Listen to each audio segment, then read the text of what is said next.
Where you going? Where you going? Where you going, man? Where you going, man? Alright, here we are again. Episode 5, TikTok, talking about things that we've done in the recent past. And I'm here with Brad and Chris, here to talk some tick to you. I did a TEDx talk, right? A real TEDx. A real TEDx talk. Basically, we did that. It was about a month worth of preparation. Yeah. It was actually a lot more work than I thought it would be, but the team that was doing the TEDx talk was, although they were young, very professional, very easy to work with, and they helped guide me along the way to do my talk. And I had the honor of being the last speaker of the day, which is kind of like the main event. So why don't you guys talk about your experience, because you got to see, which one of you guys saw the most speakers? I did. I think you saw almost everyone, right? You know, special shout out to Jason, right? Yeah, the kid. He really handled shit well, and everything went very smoothly. I think my dog farted. We'll talk about the speeches. Don't tell me mine, because let's not talk about mine quite yet, because I know it was probably your guys' favorite one. But let's talk about your second favorite one. Second favorite one.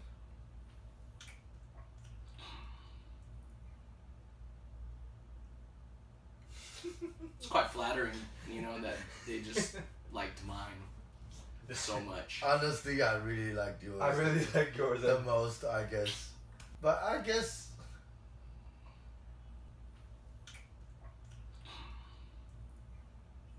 there was this guy talk about how he learned design. Oh yeah. He self-taught himself, like how to learn how to design and Python. Of course you like that, because you're a designer. That's right. But I think the way he self-taught himself is a good.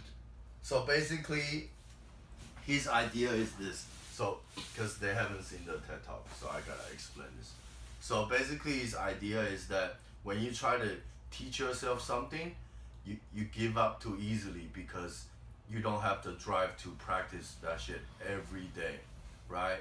So also, and then he spent, in the beginning, he spent 80% of the time watching YouTube, and then 20% of the time practicing, which he later discovered that it should be the reverse, which is 80% of practicing and 20% of learning from YouTube.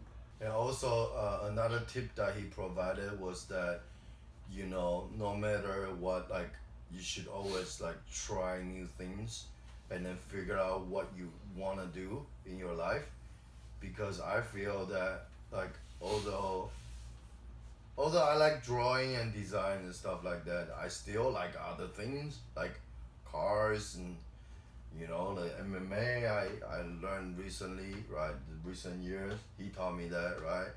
And then maybe, I don't know, these days I like ping pong, right? So I pretty much just kind of go and explore all the time and find out what I like. Brad, what was your second favorite talk?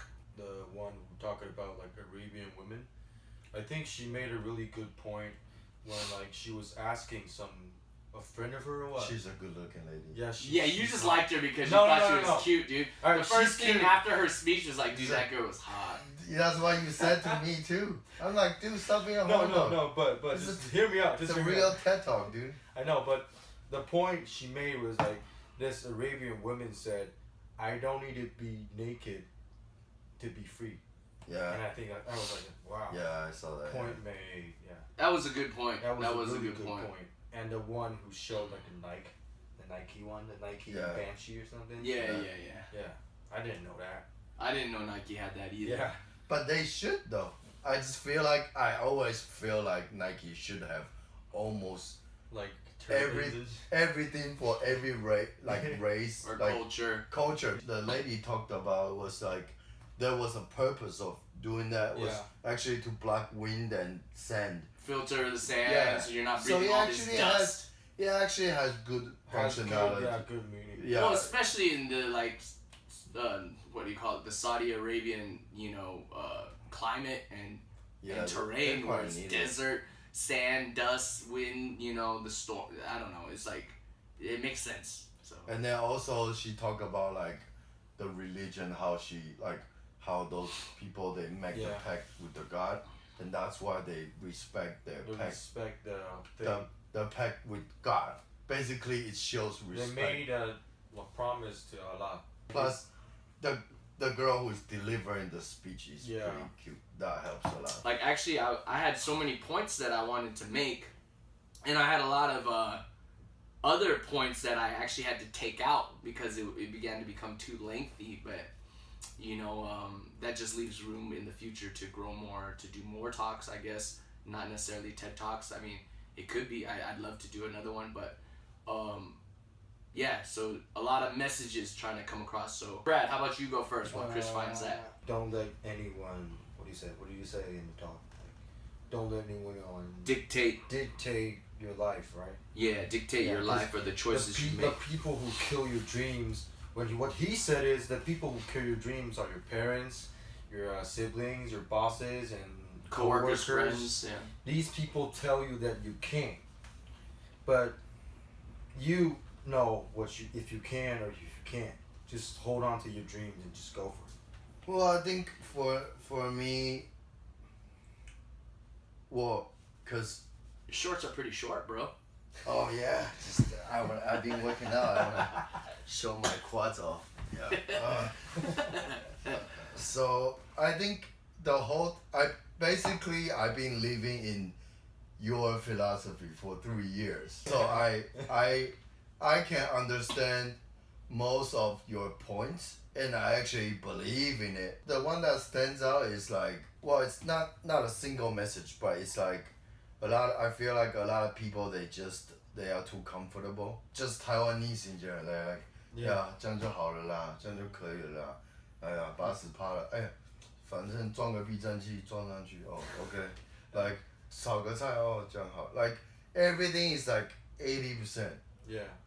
And then when things are 80%, people accept that 80% is okay. That's not like intensified life, right? Why don't you be 110% and then show it to people like, see, this is how good I can be, right? This is the best I can do, and I did some more. This year, actually, especially for me, I went to see a movie like by myself for the first time. I don't have the balls to do it, I must admit, but I just feel ashamed before. I went traveling like to Shanghai by myself travel by myself the first time. And then I went like a super long bike riding, which I'm not very good at, for the first time. And also I suck at ping pong, and I try to work on that. So I just feel like it's the breakthrough that in your life, the uncomfortable shit makes you feel better about yourself, because every single little breakthrough is like a success almost. Yeah. You feel like, yes, I did it, you know? It's a confidence builder. It's a confidence builder too. If I could succeed at one thing, and that's why experiencing all kinds of things is important, is if you could succeed at one thing, then that will only give you that much more confidence when you try another new thing in your life. Because, well, I was able to do that. I was able to learn that. I had fun doing that, so why don't I try something else? Versus the one, like I said, sitting on the sidelines and just kind of watching other people do it. Yeah. You know? And to me, it was really special that this, my first and hopefully not last TED Talk, it was special for me that it was on this Furen University campus, because that's actually where both my parents graduated from. So I thought it was cool, and then now I'll always be able to put them down, put my parents down whenever, you know, they talk something about me. I'll be like, yo, you guys just went to school there. I went there as a special guest speaker. You know what I mean? Yeah, I get it. Call me professor. I get it. Cool. Well, that's it for TED Talk. Cool. Well, that's it for TikTok episode 5 here. Stay tuned for more. Subscribe to our YouTube and Facebook. Bam.